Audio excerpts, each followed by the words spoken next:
Nah, I wouldn't recommend him. He's just a jack of all trades. Oh, yes, he's wonderful. He's a jack of all trades. He can fix anything. Well, you know what they say. Jack of all trades, master of none. Should you be a jack of all trades? Hi, this is Roger Kugler. This is Working at Woodworking Podcast, where I'm hoping that I can encourage you to take your woodworking skills to the next level, throw out your shingle, open your business, help your community solve their woodworking problems. Now, this term, jack of all trades, has been around for a very long time. An absolute Johannes factotum. Well, in 1592, that is how Robert Greene referred to William Shakespeare in his booklet, Greene's Groat's Worth of Wit. It seems that William Shakespeare had been kind of hanging around a theater and, just kind of picking up a little job here, a little job there, helping with the scenery, maybe some wardrobe, doing a bit of acting and trying his hand at directing. Seemed to be an annoyance to Robert Greene, and he made this quote, an absolute Johannes factotum, kind of in a derogatory fashion. Johannes is Latin for jack, and a factotum is an employee who does all kinds of work. That's the modern version, which is not very far off from the original 16th century version. And that's actually the first time the name William Shakespeare appears in print, 1592. Now, throughout the 1600s, there's dozens and dozens of references to the term jack of all trades. Some of them are meant derogatorily. Some of them are kind of a term of an endearment, a compliment.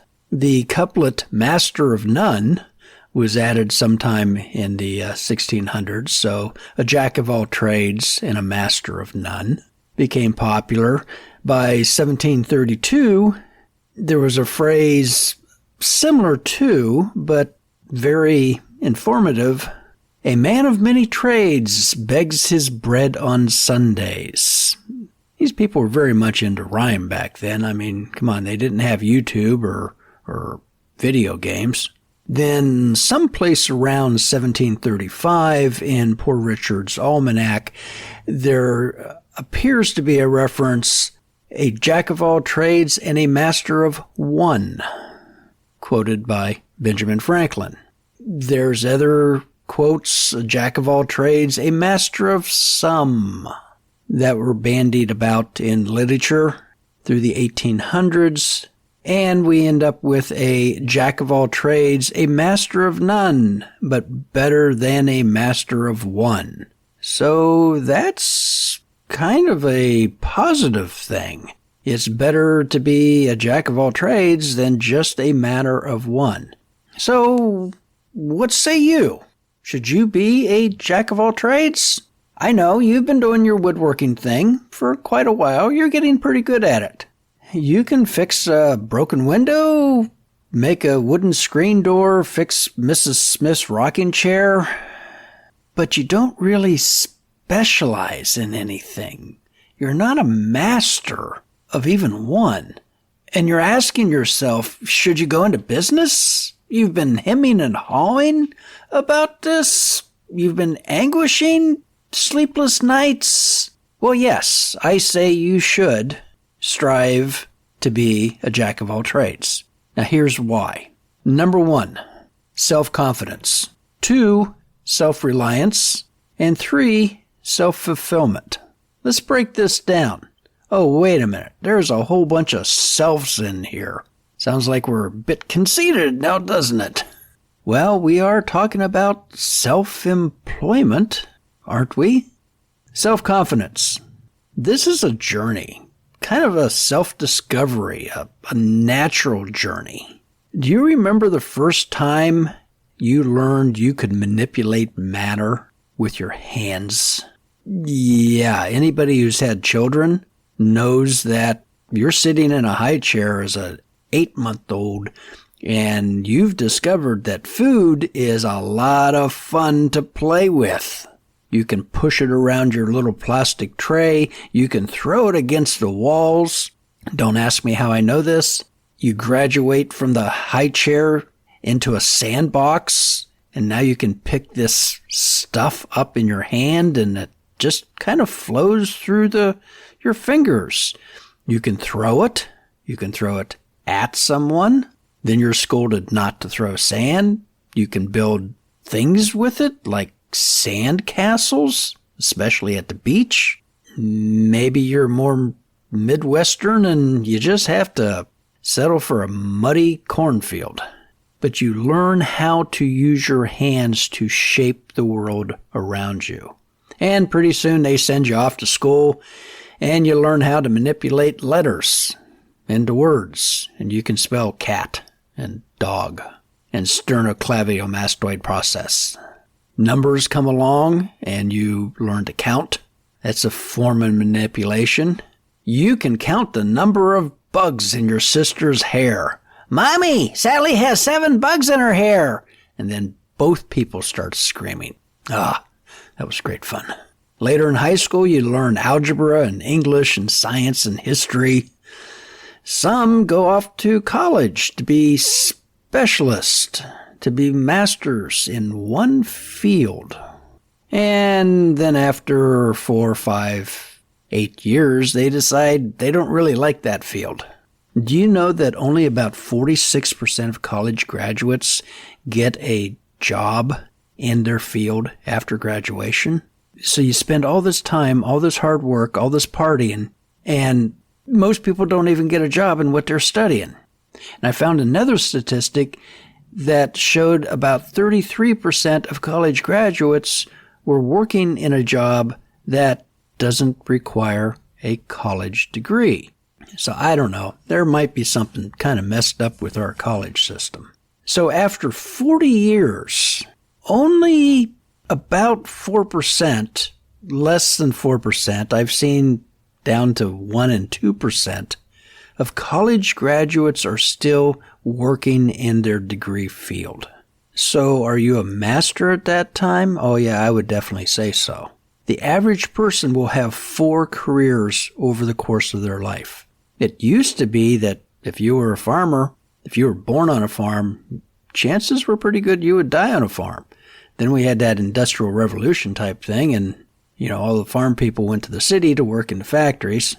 So there's 2 careers right there, but 4 careers over the course of their life. I even saw one statistic that suggested 7 careers over the course of your life. I would kind of think that would make you a jack of all trades. Just saying. So from this self-confidence comes, well, it's really about learning about yourself. What do you like? What don't you like? I myself, I love solving problems. I got an email from a lady. She sent pictures that they recently moved back to town, and one of her upholstered chairs had the leg broken off, the back leg. And I mean, it just snapped. It was a clean 90-degree break. No splitting involved. It was just literally broken off, like you see in a bar fight in an old Western. I love figuring out how to fix these type of things. You don't have anything that you can really glue back together. You're going to have to reinforce that joint without taking all the upholstery apart. I really, really don't like to do that because that just opens up another can of worms. You could take the upholstery apart, take out that piece, make a new piece, put that back in. I'm kind of lazy, and if I don't have to do that, I'm going to try to find some way to avoid that. And here, what I could do is drill probably a 1/2 inch, maybe a 5/8 inch hole, square and plumb through both sides of the break, and stick in maybe an oak dowel that's been roughened up considerably, or maybe even a steel dowel that I've taken to the grinder and created some flats and some grooves into it with thickened epoxy, and stick this all together, clamp it, because you build up a little hydraulic pressure in there. That thing will come apart overnight, and then you really have a mess. So anytime that you're compressing something like that, make sure that it's clamped. Don't be terribly surprised if you don't see a little bit of this oozing out someplace other than the actual break, because you're creating a lot of hydraulic pressure in there. If there's a tiny little crack someplace, that will find its way out, but it will reglue itself at the same time, so it's usually not a concern. That would be a quick and fairly easy repair to this. I think much better than tearing the entire thing apart, because remember, we can only make something as strong as the wood itself. It could break in the future, but probably not right there at that joint. It's going to break in clean wood. Anyway, sorry about that. I also enjoy restoring 100-year-old canoes, which I am so far behind on doing at the moment. What I don't like? Drywall. Yeah, I'll admit it. I'm pretty good at drywall. Don't really like to do it anymore. Used to make a bunch of money doing drywall. I still watch videos. It's still interesting to me. I love watching the skill that other people have developed, but just don't really want to do drywall. If I have to, such as a built-in furniture, cabinets, bookcases, something like that, and I have to remove some drywall, I don't hesitate because I can fix it. And that kind of brings us to number 2, that self-reliance thing. The more you know, the more you can break, because you know that you can fix it. If you don't know how to do something and it has to get done on a job, well, you're going to have to hire someone who does know how to do that. And if you know how to do it, well, that's just going to save you some money. And actually, more importantly, aggravation, time, just to find somebody who can do this for you, because everybody is busy. You know, if you might have spent a summer helping your uncle rewire his house or build a garage, and you know something about electrical, and your shop vac starts smoking or just stops working, you can probably tear that apart and figure out what's wrong. You know, probably 96% of all electrical failures are due to an interruption of connectivity. So if you can figure what broke, you can probably fix it. Maybe you're in a position that you can build a new shop. Man, the more of that you can do yourself, the more money, time, and aggravation you're going to save yourself. If you can do your own concrete work, although I'm really not liking concrete more and more, it's gotten so expensive. But if you can do your own carpentry work, which is basically woodwork with a big fat pencil, you can build your own shop. Of course, after you go through all the legal ramifications of jumping through hoops, building department, pulling permits, and things like that. We want to be on the up and up. But more of these types of skills that you have, the more versatile you are, the more self-reliant you can be. I mean, old farmers knew how to do everything. They need to lay up a new block milk house? No problem. Frame out a 612 roof? Not a problem. Throw down some shingles? Yeah, easy. Handle that in the afternoon. Something broke on a tractor? Where'd I put my welder? And that leads to the term, a farmer's weld. Not perfect, not pretty, but it gets the job done. You can continue to combine. And I think in woodworking, unless you're, a luthier, where you're really, really specialized, having these additional skills just kind of opens up your world and increases the possibilities of things you can do. Self-fulfillment, number 3. Well, that's kind of what we're talking about here. Finding something that you enjoy, that you get contentment from, and you can make some money. If you have skills, you can provide for yourself and your family. Now, sometimes you might have an employer that you're providing your skills for. That's great, because this is a wonderful opportunity for you to build your skills and getting paid for it at the same time. So if you're, a young gal, young guy, working for someone that allows you to kind of, do more than what you're asked, great opportunity to broaden your horizons, as they say. So if you have the self-confidence from building skills and self-reliance that you can do this, you get the self-fulfillment of your labor. You can make a living and continue to build your skills. Skills are like investing in a good stock portfolio. They grow and give great returns if they're managed well. So what's the alternative? Maybe you don't want to be a jack of all trades. Maybe you really want to be a master of one. Okay, go for it. You might want to check out North Bennett Street School, Boston, Massachusetts. They have a number of different programs. They've really expanded over the years. The September 23 through June 24 schedule lists tuition at $25,800. We'll round it to $26,000 a year. So for 2 years, their program, you're going to have about $52,000 in this. You're also going to have about $4,000 in hand tools and an estimated $3,500 in materials. Now they have some road trips, some travel options that they estimate is going to cost you around $300. Now, they can increase tuition by up to 7.5% a year, so things could change. Now, they do have a neat calculator on their website that I ran some numbers, and it turns out that looks like most people are eligible for about $15,000 in grants and scholarships. And they also very conveniently, popped in there about $10,000 in federal student loans. Some subsidized, some not. So we're looking at about the cost of college.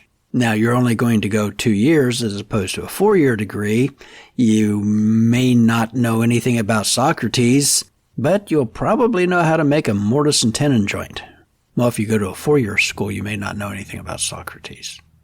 Probably depends on your major. So you complete a 2-year school at North Bennett Street, you've got some skills. What can you do with these? Well, you could open up your own shop, try to make a living using hand tools. Good luck with that. Maybe you'll land a position in a mill shop or a cabinet shop. Work there for a few years and discover, this really isn't for me. At least you landed a job in your major, unlike 54% of the other people who go to college. But you decide that I really would rather sell insurance. And so you spend 15 years doing that. And someplace along the way there, you decide that, maybe I could do some custom furniture. Just something on the side. I actually enjoyed the work, didn't enjoy the cabinet shop. So you start up a little business.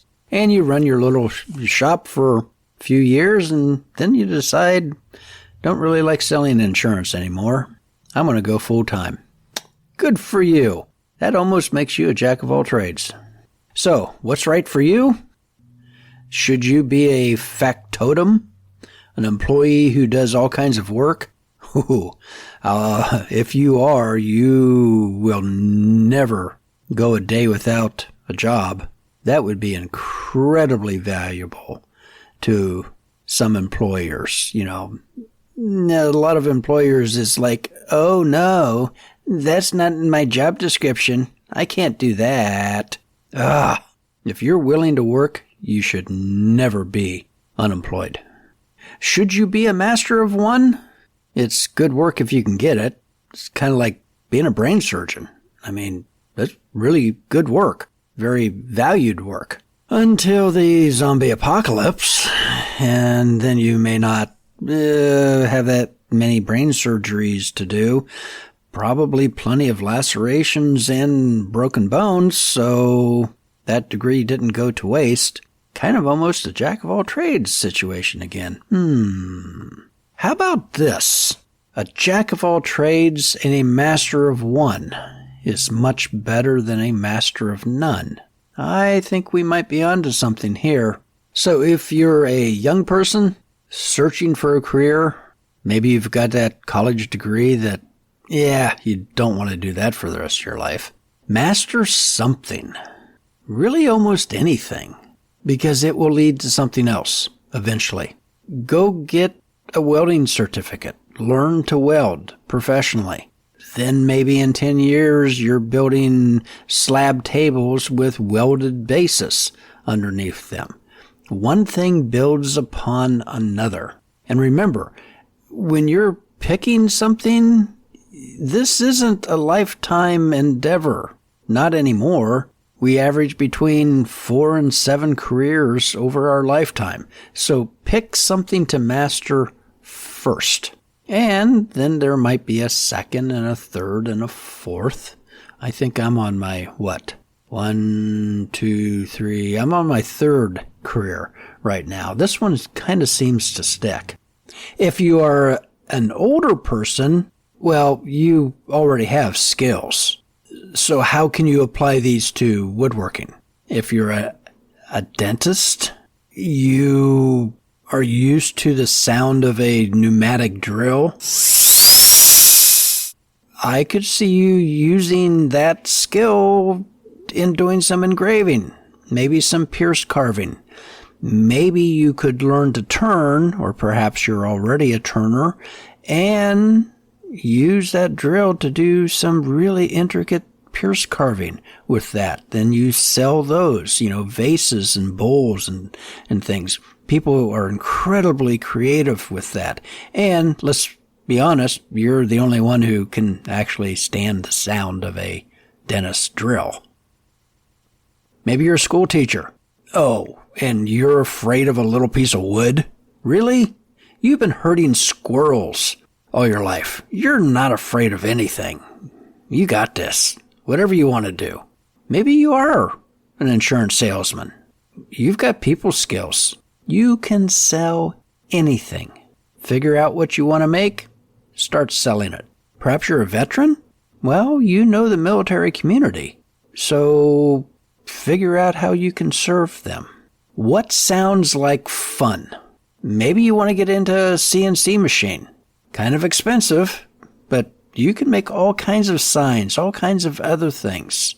And that stuff really does seem to sell if you're doing it right. And at your advanced age, you probably have some resources you can invest in this. But have fun. We're not getting any younger. And as we get older and older, we kind of figure out that, we really kind of are a jack of all trades and hopefully a master of, maybe 4 by the time you hit retirement. And even in retirement, there's an opportunity to start something new. Remember, at a cocktail party of academic elites, and the toilet stops up, do you want to call a plumber with a master's degree? Or do you want to call a master plumber? I'll leave that decision up to you. Recommendations for this week? None. Missed job? That upholstery, that upholstered chair. I think I'm going to pass on that. I am just so far behind on, canoes and other things. So I'm not going to, I'm going to have to say no, which is a really hard word for me to say. So special thanks to listeners in Halls Crossroads, Tennessee, Toronto, Ontario, Canada, and one listener in Morocco. Oh, and I received an email from our one listener in Luxembourg who says he's at kind of the enviable position of getting ready to retire next year. His wife has forbidden any new projects for the home. Apparently she has enough. And her children have put a moratorium on any new projects from their dad. So he says he really has no choice except to go into business and start selling some of his projects. Good for you, dude. Enjoy your retirement. So if you'd like to support the show, if you found this interesting and helpful, you can buy me a cup of coffee like a gentleman in Luxembourg did. Greatly appreciate that. Check out the affiliate links in the show notes. And until next episode, happy woodworking.